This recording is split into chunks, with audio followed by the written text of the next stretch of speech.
નમસ્કાર મિત્રો, હવે જાગતા રહેજો, ઘરની બહાર નીકળતા પહેલા વિચારજો આ 10 નવા જિલ્લામાં ભૂકા નીકળશે. સૌથી પહેલા આપણે માહિતી આપવા જઈ રહ્યા છીએ. મિત્રો, અમદાવાદને મેઘરાજાએ પાણીથી તરબોળ કરી નાખ્યું છે. અમદાવાદમાં મેઘરાજા જોરદાર બેટિંગ કરી રહ્યા છે. જળબંબાકાર જેવી સ્થિતિ સર્જાઈ છે.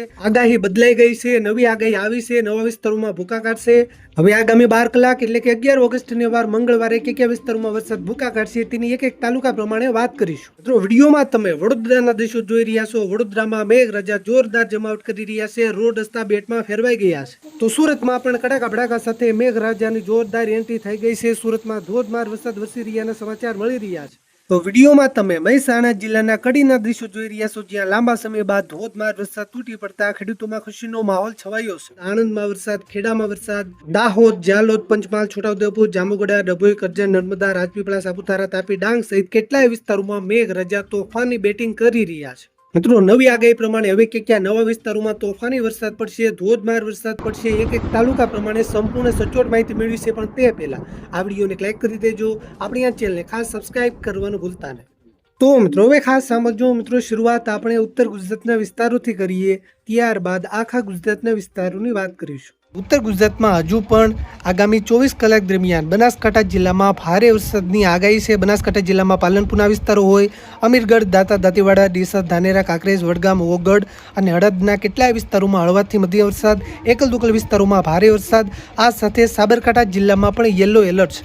એટલે કે સાબરકાંઠા જિલ્લાના હિંમતનગર, ઈડર, પ્રાંતિજ, તલોદ, ખેડબ્રહ્મા, વડાલી અને વિજયનગરના પણ કેટલાક વિસ્તારોમાં આવતી 24 કલાક દરમિયાન મધ્યમથી ભારે વરસાદ વરસી શકે.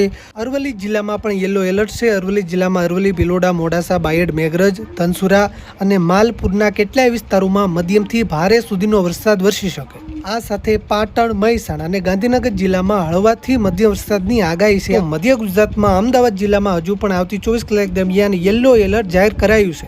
એટલે કે અમદાવાદ જિલ્લામાં અમદાવાદ શહેર, સાણંદના વિસ્તારો હોય, બાવળાના વિસ્તારો હોય, ધોળકા, ધંધુકા, ધોલેરાના વિસ્તારો હોય, આ સાથે વિરમગામ અને રામપુરાના કેટલાય વિસ્તારોમાં હળવાથી મધ્યમ વરસાદ, છૂટાછવાયા સ્થળોએ ભારે વરસાદ પણ વરસી શકે. આ સાથે વડોદરા જિલ્લામાં પણ યલો એલર્ટ છે. વડોદરામાં વડોદરા શહેરના વિસ્તારો હોય, વાઘોડિયા, ડભોઈ, કરજણ, પાદરા, શિનોર, સાવલી અને દેશના કેટલાય વિસ્તારોમાં હળવા મધ્યમ વરસાદ, એકલ દુકલ વિસ્તારોમાં ભારે વરસાદ વરસી શકે.